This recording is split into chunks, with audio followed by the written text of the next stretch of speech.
வணக்கம் மக்களே. இன்றைக்கு நம்ம சந்தனம் திமிர்ந்தணைந்து அப்படிங்கிற திருப்புகளை பற்றி பார்ப்போம். இந்த திருப்புகள் எண்கண் அப்படிங்கிற அந்த ஊரில் இருக்கிற முருகனை பற்றி பாடப்பட்ட ஒரு பாடல். அந்த முருகன் கோயிலையும் அந்த கோயிலில் இருக்க சிலையும் தான் இப்போ பார்க்குறீங்க. இந்த கோயிலோட தலப்புராணத்தில் இந்த ஊருக்கு எண்கண் அப்படிங்கிற பேர் ஏன் வந்தது அப்படிங்கிற ஒரு கதையும் சொல்லியிருக்காங்க.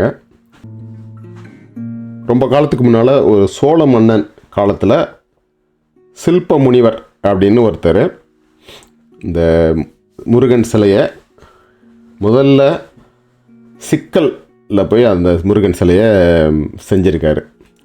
அதை பார்த்த அந்த சோழ மன்னன், இந்த சிலை ரொம்ப இவ்வளோ பிரமாதமாக இருக்கு, இந்த மாதிரி வேறு இடத்துல மறுபடியும் எங்கேயாவது பண்ணிடக்கூடாது, இந்த சிக்கலில் இருக்கிற இந்த சிலைக்கு மட்டும்தான் தனித்துவம் இருக்கணும் அப்படிங்கிறதுக்காக அந்த சிற்பியோட கட்டை விரலை வெட்டிடுறான். வேறு எங்கேயும் போய் அதை பண்ணிடக்கூடாதுன்ட்டு. ஆனால் அந்த சிற்பி கட்டை விரல் இல்லாமலே மறுபடியும் 8 குடியில் போயிட்டு அதே மாதிரி ஒரு சிலையை பண்ணிடுறாரு. இந்த தடவை மன்னன் என்ன பண்ணாருன்னா அவனோட கண்ணை பறிச்சிட்றான். கண் இருந்தால் தானே சிலையை பண்ண முடியும் அப்படின்ட்டு.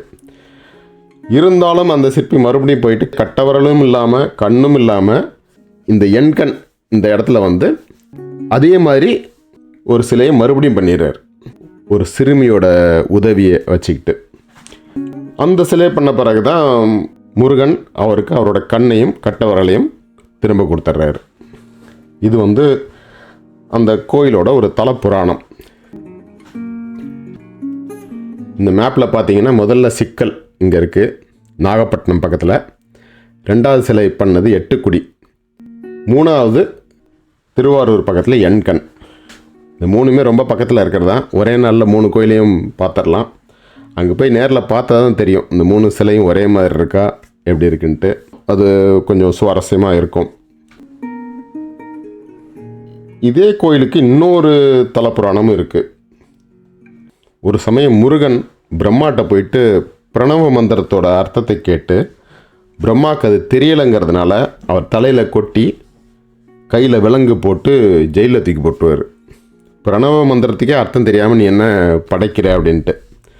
ஸோ பிரம்மாவோட படைக்கும் தொழிலையும் முருகனே ஏற்றுக்கிட்டு பண்ணுவார். கொஞ்ச காலம் படைக்கும் தொழில் முருகன் பண்ணிகிட்டு இருந்தார். அப்போ தான் வந்து சிவன் போயிட்டு முருகன்கிட்ட கேட்பார், உனக்கு தெரியுமா அப்படின்ட்டு. முருகன் வந்து எனக்கு தெரியும், ஆனால் அதை நான் சொல்லணுன்னா நீங்கள் வந்து ஒரு மாணவன், ஒரு சிஷ்யன் மாதிரி பணிவோடு கேட்கணும் அப்படின்னு சொன்னதுனால சிவன் போயிட்டு அப்படி ரொம்ப பணிவோடு நின்று அந்த பிரணவ மந்திரத்துக்கு அர்த்தத்தை முருகன் வாயால் கேட்டுக்குவார். சிவனுக்கு தெரியாதுன்ட்டு இல்லை, முருகன் வாயால் கேட்கணும் அப்படின்னு அவருக்கு ஒரு ஆர்வம்.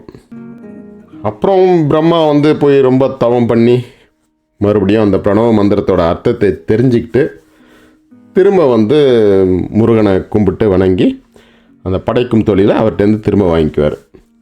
பிரம்மாவுக்கு 4 முகம் 8 கண்கள். 8 கண்களாலையும் முருகனை வணங்கி ஞானம் பெற்றதுனால இந்த தலத்துக்கு எண்கண் அப்படிங்கிற ஒரு பெயர். 2 கதையும் உண்மையாக இருக்கலாம், ஏன்னா இதெல்லாம் ரொம்ப காலத்துக்கு முன்னால் நடந்தது. 2மே அந்த வேறு சமயத்தில் நடந்திருக்கும். இருந்தாலும் 2மே நடந்திருக்கிறதுக்கு வாய்ப்பு உண்டு. 2 கதைக்கும் ஒரு தொடர்பு என்னென்னா, சிற்பிக்கு கொடுத்தது ஊனக்கண், பிரம்மாக்கு முருகன் கொடுத்தது ஞானக்கண். இதில் ஒன்று கரெக்டாக நம்ம புரிஞ்சிக்க வேண்டியது என்னென்னா, நம்மளுக்கு இப்போ சாதாரணமாக நம்ம இருக்கிற கண்ணை தான் ஊனக்கண் அப்படின்னு சொல்கிறாங்க. இந்த தசைகளால் இரத்தத்தால் ஆன இந்த கண்ணை ஊனக்கண்ணு சொல்கிறாங்க. நார்மலாக ஊனம் அப்படின்னா ஒரு குறைபாடு, அதை தான் நம்ம வந்து ஊனம் அப்படின்னு சொல்லுவோம். நம்ம நல்லா இருக்கிற கண்ணே வந்து ஊனக்கண்ணுன்னு சொல்கிறாங்க பெரியவர்கள். அதற்கு காரணம் என்னென்னா, இந்த கண்ணால் நம்ம பார்த்து அறியக்கூடிய விஷயங்கள் அவ்வளோ சரியாக இருக்காது. இந்த கண்ணுக்கு வந்து விஷயத்தை கரெக்டாக புரிந்து கொள்ளக்கூடிய சக்தி கிடையாது. ஏதோ பார்க்கும், ஆனால் அந்த ஒரு மெய்ப்பொருளை பார்க்காது. அதை பார்க்குறது ஞானக்கண். அதனால தான் இந்த நல்ல கண்ணையே வந்து ஊனக்கண் அப்படின்னு பேர் வச்சுருக்காங்க. சரி, இப்போ பாட்டை பார்ப்போம். இந்த பாட்டோட சந்தம் மேலே கொடுத்துருக்கேன். தந்த தந்த தந்த தந்த தந்த தந்த தந்த தந்த தந்த தந்த தந்த தந்த தனதான அப்படிங்கிற சந்தத்தில் வரும். சந்தனம் திமிர்ந்தணைந்து குங்குமம் கடம்பு இலங்கு சண்பகம் செறிந்து இலங்கு திரள் தோளும். இதோட அர்த்தம் நமக்கு கொஞ்சம் ஈஸியாகவே புரியும். முருகனோட திரண்ட தோள்களில் இந்த மாதிரி சந்தனம், குங்குமம், கடம்ப மலர்கள், சண்பக மலர்கள் இதெல்லாம் அப்படி நெருங்கி இருக்கு. தண்டயம் சிலம்பு அலம்ப வெண்டயம் சலன் சலன் என்று சஞ்சீதம் சதங்கை கொஞ்ச மயில் ஏறி. அருணகிரிநாதர் எப்போவுமே முருகனோட பாதத்தை ரொம்ப வர்ணிப்பார். ஏன்னா பாதம்ங்கிறது தான் நம்ம அடைக்கலம் அடையக்கூடிய ஒரு இடம். சலன் சலன் அப்படிங்கிறது அந்த அந்த கால அணியெல்லாம் ஒலிக்கக்கூடிய ஒரு சவுண்டு. இங்கேயும் அந்த சவுண்டு அப்படியே கண்டினியூ பண்ணுறாரு இந்த வரியிலையும். தின் திமி திமி திமித்தி தன் தனன் தனன் தனன்று சென்று அசைந்து உகந்து வந்து கிருபையோடே. அடுத்த வரி சிந்தையங் குளம் புகுந்து சந்ததம் புகழ்ந்துணர்ந்து செம்பதம் பணிந்து இரு என்று முடிவாயே.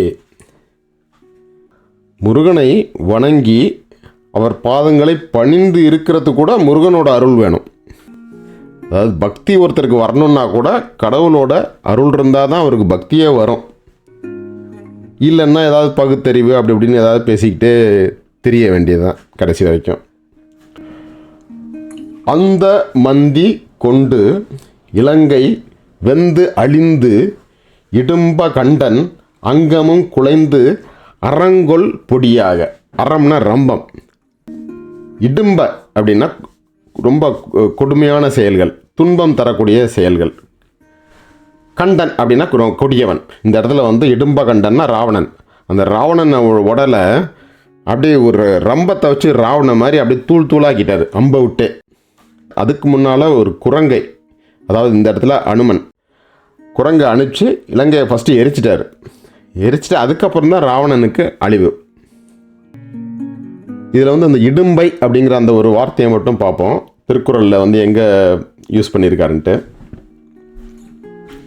வேண்டுதல் வேண்டாமை இலானடி சேர்ந்தார்க்கு யாண்டும் இடும்பை இல நன்றிக்கு வித்தாகும் நல்லொழுக்கம் தீயொடுக்கம் என்றும் இடும்பை தரும் பற்றி விடா இடும்பைகள் பற்றினை பற்றி விடாதவர்க்கு. இடும்பைக்கு இடும்பை படுப்பர் இடும்பைக்கு இடும்பை படாதவர். இந்த மாதிரி இடும்பைங்கிறத நிறைய திருக்குறளில் உபயோகப்படுத்தியிருக்காரு. இதெல்லாம் பார்த்து வச்சுக்கிட்டோம்னா அந்த இடும்பைங்கிற வார்த்தை எங்கே வந்தாலும் நமக்கு மறக்காது அதோட அர்த்தம். அடுத்த வரி அம்ப கும்பனும் கலங்க வெஞ்சினம் புரிந்து நின்று அம்பு கொண்டு வென்ற கொண்டல் மருகோனே. இந்த போன வரியிலையும் இந்த வரியிலையும் ராமரை பாடி இந்த அம்ப கும்பன்னா இங்கே கும்பகர்ணன், அம்பன்னா அம்பு மாதிரி ஷார்ப்பான கும்பகர்ணன், இல்லை அம்புகள் கொண்ட கும்பகர்ணன், அப்படியே எந்த அர்த்தம் வேணால் வச்சுக்கலாம். அப்படி கும்பகர்ணனை வென்ற ராமன், அதாவது விஷ்ணுவோட மருமகனே அப்படின்ட்டு. ஏன்னா ஒரே முருகனை பற்றியே மட்டும் பாடிக்கிட்டு இருந்தால் போர் அடிக்கும். அதனால் எல்லா புராணங்களையும் விஷ்ணுவோட கதை, ராமாயணம், மகாபாரதம் அதெல்லாம் அங்கங்கே சொல்லி கொஞ்சம் இன்ட்ரெஸ்டிங்காக நமக்கு படிக்கிறதுக்கு கொஞ்சம் சுவாரஸ்யமாக கொண்டு வர்றாரு. இந்துவும் கரந்தை தும்பை கொன்றையும் சலம் புனைந்திடும் பரந்தன் அன்பில் வந்த குமரேசா. இப்போ சிவனை பற்றி பாடுறாரு. எல்லாம் இந்த இந்துனா நிலா திருநீற்று பச்சை, சலம்னா இந்த இடத்துல கங்கை, இதெல்லாத்தையும் புனைந்து தன்னுடைய முடியில் சூடியிருக்க சிவன் அவரோட அன்பில், அவர் நம்ம மேலே வைத்த அன்பினால் நமக்கு அளித்த குமரேசா. முருகன் நமக்கு எளிமையாக அடையக்கூடிய ஒரு கடவுள். அதை நம்ம மேலே வைத்த அன்பினால் சிவபெருமான் நமக்கு கொடுத்துருக்கார். இந்திரன் பதம் பெற அண்டர்தம் பயம் கடிந்த பின்பு என்கண் அங்கு அமர்ந்து இருந்த பெருமாளே. இது ரொம்ப ஈஸியாக புரியக்கூடிய அர்த்தம் தான். இந்திரன் ஒரு காலத்தில் இந்திரனுக்கு பதவி போயிடுச்சு அசுரர்கள் கொடுத்த துன்பத்தால். அப்போது தேவர்களுடைய சேனைக்கு சேனாதிபதியாக இருந்து அசுரர்களோட சண்டை போட்டு அவர்களை அடித்து இந்திர பதவியை திரும்ப வாங்கி கொடுத்தாரு. அதனால தான் அவருக்கு தேவசேனாதிபதி அப்படின்னு ஒரு பேர் முருகனுக்கு. இப்போது பாட்டை முழுதாக பார்ப்போம். முதல்ல ஸ்லோவாக பார்ப்போம், அப்புறம் ஃபாஸ்ட்டாக பார்ப்போம்.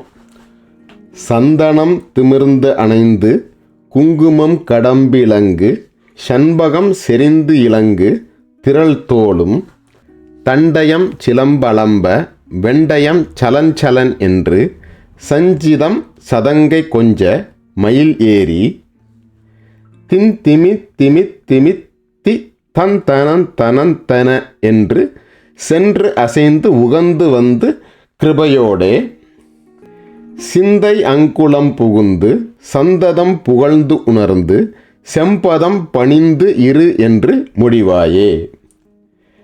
அந்த மந்தி கொண்டு இலங்கை வெந்து அழிந்து இடும்ப கண்டன் அங்கமும் குலைந்து அரங்கொல் பொடியாக அம்ப கும்பனுங்கலங்க வெஞ்சினம் புரிந்து நின்று அம்பு கொண்டு வென்ற கொண்டல் மருகோனே.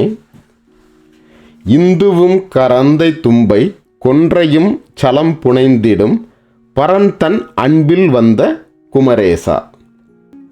இந்திரன் பதம் பெற அண்டர் தம்பயங் கடிந்த பின்பு எண்கண் அங்கு அமர்ந்து இருந்த பெருமாளே. இப்போ அதே பாட்டை கொஞ்சம் நார்மல் ஸ்பீடில் பார்ப்போம். சந்தனந்திமிர்ந்தணைந்து குங்குமங்கடம்பிலங்கு சண்பகஞ்செறிந்திலங்கு திரள் தோளும் தண்டயஞ்சிலம்பலம்ப வெண்டயஞ்சலஞ்சலென்று சஞ்சிதஞ்சதங்கை கொஞ்ச மயிலேறி திந்திமிந்திமிந்திமிந்தி தந்தனந்தனந்தனென்று சென்ற செந்துகந்து வந்து கிருபையோடே சிந்தையங்குலம் புகுந்து சந்ததம் புகழ்ந்துணர்ந்து செம்பதம் பணிந்திரென்று முடிவாயே. அந்த மந்தி கொண்டிலங்கை வெந்தடிந்திடும்பகண்ட நங்கமுங்குளைந்தரங்கொல் பொடியாக அம்பகும்பனுங்கலங்க வெஞ்சினம் புரிந்து நின்று அம்பு கொண்டு வென்ற கொண்டல் மருகோனே. இந்துவும் கரந்தை தும்பை கொன்றையுஞ்சலம் புனைந்திடும் பரன்ற நண்பில் வந்த குமரேசா. இந்திரன் பதம் பரண்டர் தம்பயங்கடிந்த பின்பு எண்கணங்கமர்ந்திருந்த பெருமாளே. எண்கணங்கமர்ந்திருந்த பெருமாளே. எண்கணங்கமர்ந்திருந்த பெருமாளே. பொறுமையாக கேட்டதுக்கு நன்றி. நல்லா பாடுங்க. மீண்டும் சந்திப்போம்.